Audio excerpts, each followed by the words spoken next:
everyone, I'm Georgia Henderson and welcome to the Douglas on My Mind show.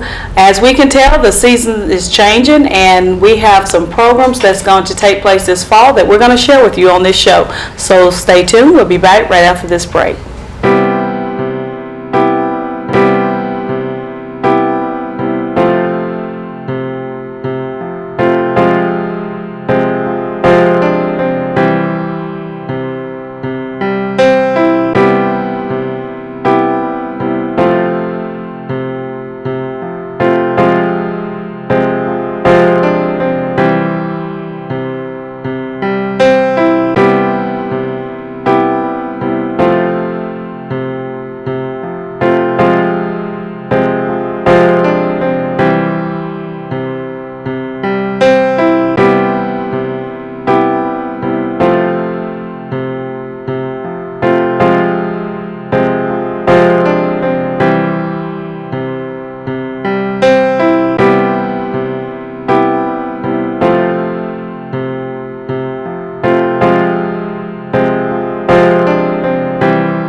We're back from break, and joining me on the show today is Julie McIntyre, who is with the Satilla Regional Library. She is the Children's and Young Adult Librarian. Welcome to the show. Thank you, Georgia. Glad to have you here. And we wanted you on the show because I thought about it. I'm like, oh, it's been a long, very long time since we've had someone from Satilla Regional in to talk about your programs and services that you do.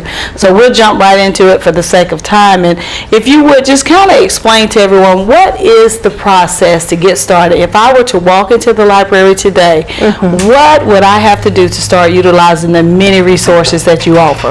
Well, first you would need to get a library card. I mean, you can look at books and everything like that without one, of course, and magazines.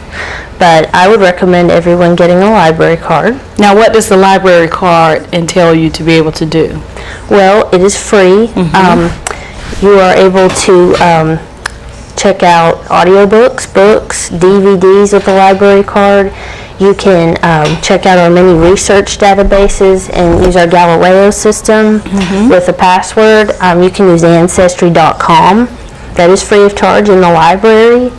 And you can also put books on hold through the PINE system, which is for the whole state of Georgia, and there's 10 million books available in that system. Wow, isn't that something? So it really benefits you to have that library card. Now, how does one apply for the card? What credentials they have to come in with? Yes. What you have to do is bring an original identification document with your current physical address. It can't be anything with a P.O. box. So if someone has a P.O. box, if they could bring something in with something of their physical address, that'd be great. They'd fill out a paper and bring that information in, and we'll get them a library card free of charge. Okay. Now, do they have to wait for it in the mail or get it right there on that day on the spot? They can get it right there that day. Okay, very convenient. Now, with so many people coming in, you mentioned the Galileo. I'm a little familiar with it from taking online courses and stuff like that with school and all, but do you have a computer policy? With so many people coming in utilizing the computers, if so, share the details behind that. Yes, those that have a valid library card can use our computers, and also we have Wi-Fi, so they can use that with a library card. Okay, and you all offer computer classes, and tell us when those are offered. Those will be offered this fall, Georgia, on Thursdays at 1 p.m. through late November, early December. We have a schedule right now where we're having classes. We're offering social media, how to set up an email account using Microsoft Word, stuff like that. Oh, that's very good for people to know that it can be considered like basic computer skills, but sometimes in a lot of the workplace environments, that's all you need, the basics to kind of know your way around the computer, and the rest depends on the independent software that some of the companies use and everything. So what about voting? Is that a question you get asked a lot, like can people register to vote at the library? Yes, we get that question a lot. You can sign up to vote in person at the library. You can fill out a paper and we will send that in, or you can go in and use the computer and register online to vote. Now, I know you send a lot of information to our office on different programs that you all have. You have a contest going. Tell us about the contest, what it's all about, and how to sign up for it. Okay, well, we're having the bookmark art contest right now. That started Tuesday, September 8th, and that'll be running until Friday, October 2nd. That's for grades 3 through 12, residents of Coffee and Atkinson counties. If they can go on our website, srlsys.org, and print off a form, or they can come to the library and pick one up, or pick one up at their school. They will fill out, there's a small square area, like for the bookmark, and the theme is why reading is fun in the box. And then they have to bring that in person to any of our library branches by Friday, October 2nd to be qualified. They can win a Walmart gift card for $25, a framed certificate, and copies of their bookmarks, and we'll have a ceremony. Okay. Is this some samples of your previous bookmark winners? Yes. Okay, you want to tell us about it? Yes, these are all our winners from last year in 2014. Our first winner is Maggie Minshew. She's for the grades 3 through 4 category. We have a winner in each grade category. There's 3 through 4, 5 through 6, 7 through 9, and 10 through 12. And there's Sierra Dormany. She won for 5 through 6. Tyra Reed for grades 7 through 9, and Isaiah Smith for grades 10 through 12. And these are all our Coffee County winners. How many years have you been doing the bookmark contest? This will be our 7th year. 7th year. And do you display it, all the winners like this in the library each year? Yes. Excuse me. Okay, Julie, could you share with us some other children's programs that's offered through the Satilla Regional Library System? Yes, we have Story and Craft every week in Douglas at 3:30 p.m. At the Broxton Public Library on Tuesdays, we have it at 3:30 p.m. Ambrose Public Library, it's at 4:45 p.m. and these are on Tuesdays.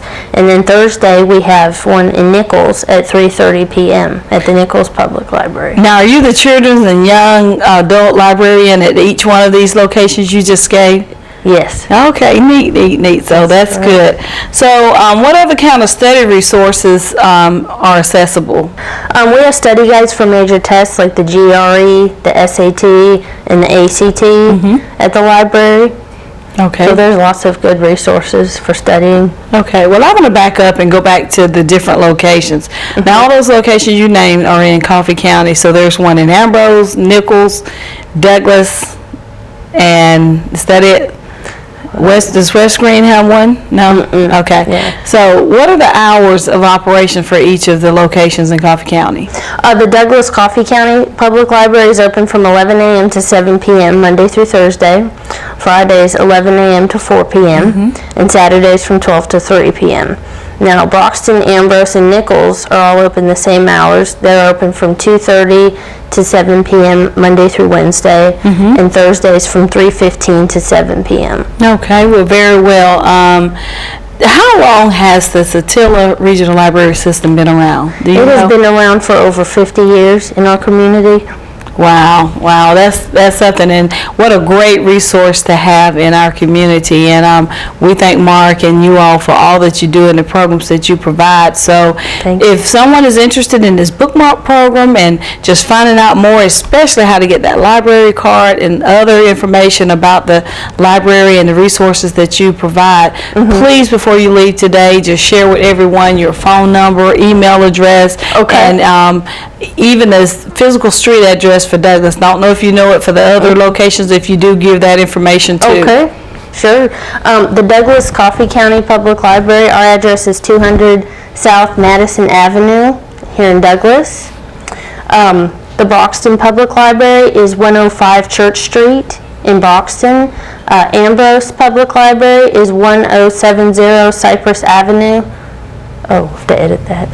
Cypress Street. Okay. And then in Nichols, it's on 108 North Liberty Street.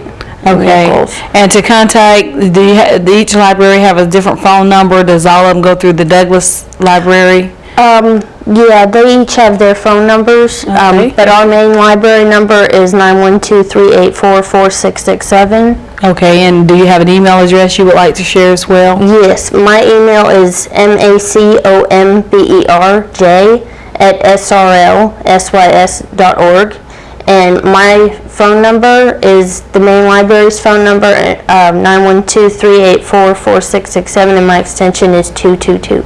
All right, Julie, any other information you would like to share with us today before you leave? Yes, I wanted to let everyone know that if you want to find information out about the library, you can go to our website at srlsys.org. We have a Facebook page. If you go to facebook.com/Satilla Regional Library and like our page, we put lots of updates on there often. And if you stop by the library, you can sign up for our monthly newsletter that we send out every month. All right, sounds good. Well, Julie, thanks for being here today sharing information. You're welcome. Thank you so much, Georgia, for having me. You're welcome. We'll be back with more Douglas Home of Mine right after this break.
We're back from break now, and joining me on the show is Gary Evans, who is a committee member of the festival in Broxton, Georgia, known as the Chicken Livers and Gizzards Festival. Welcome to the show. Thank you, George.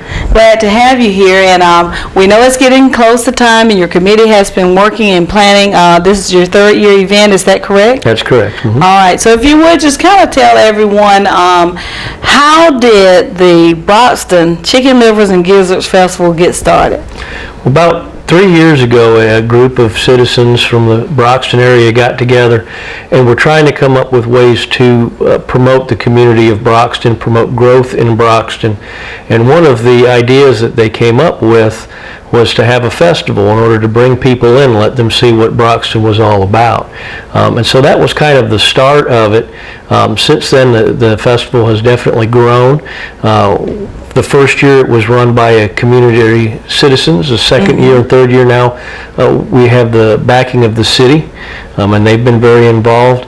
And whether it is coincidental or not, at the same period of time as this 3 years with the festival, we've seen growth in Broxton. We've seen manufacturing being added. We've seen growth in one of our big retail locations, and we've seen some additional dining added. So it's really been a good way to get the message out that Broxton is a great place to live and work. Well, that's great, and there's nothing like a great festival and event to attract newcomers and just even people, residents of the community, out for a great time in the community. That's exactly right. Now, tell us, how did the name come about, Chicken Livers and Gizzards Festival? Well, there was a lot of different conversation, as you can imagine. It was quite a challenge coming up with something new and novel. There's a lot of great festivals in the area around different harvests and different activities. But the poultry industry is so important to our area. That's true. And you get up in the Broxton area, there's a lot of chicken farming going on. Of course, chicken litter is the byproduct of that. That drives so many other agricultural activities, whether it be row crops or whether it be beef cattle and other things. So trying to come up with something that we could use that would incorporate the poultry industry was where the chicken came from. Livers and gizzards was just something novel that other people weren't doing, that would add some pizzazz to the event. Well, it definitely did that. It definitely did that, and I'm sure it would draw people who also want the gizzards and livers as well. So tell